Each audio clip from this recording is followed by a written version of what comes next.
So I think, we are seeing a change in the power map in the Northeast with this election. The NDA has lost a lot of ground in the hilly states.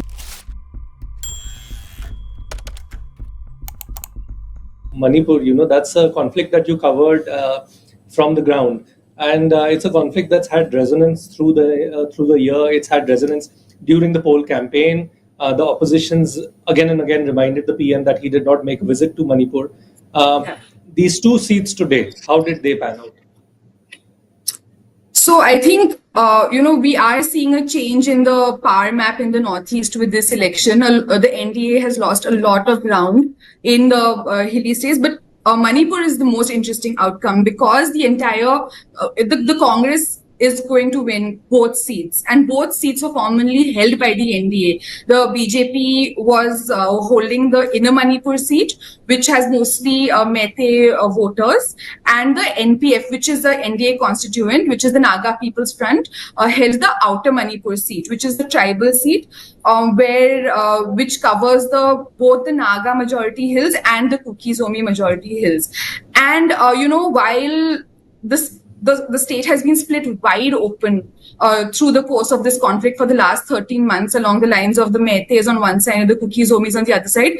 Both communities kind of seem to have been united in expressing their resentment against the way that the conflict has been handled. The Congress's pitch in both the seats has largely been a criticism they have of the way that the conflict has been handled.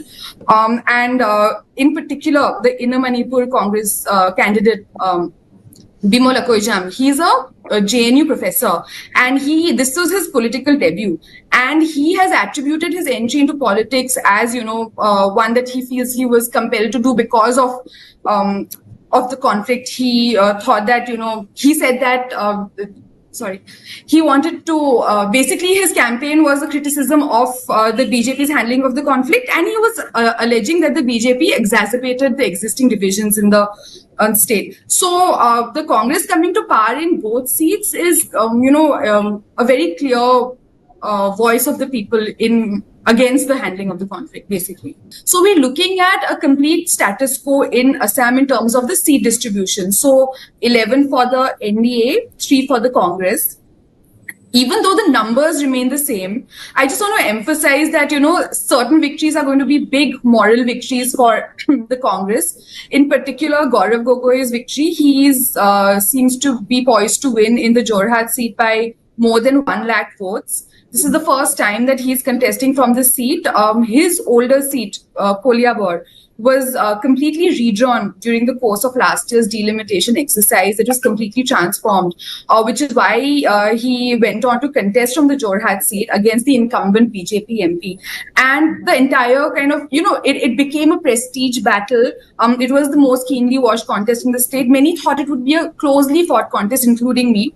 But I think a lot has to be said about the personal charisma of Gaurav, to pull through in that seat, because the entire state machinery, the BJP organizational strength, the Assam Chief Minister Himanta Biswa Sarma himself really aggressively campaigned in that seat.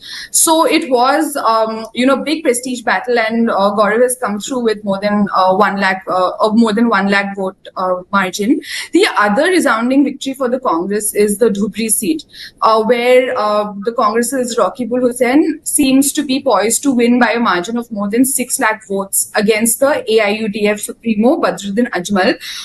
While this seat has been kind of dismissed by the BJP for long as one that it can't win, because this is a seat where around 85% of the voters are actually Bengali Muslims. It was seen as a tussle between the AIUDF and the Congress, but the Congress is really celebrating this victory because they keep saying that the AIUDF is kind of the B team of the Congress. This is the Congress allegation. So the Congress itself sees this as a big major victory. Assam is along expected lines, but I think the rest of the states of the Northeast, even though they have much fewer seats, that's where things really get interesting.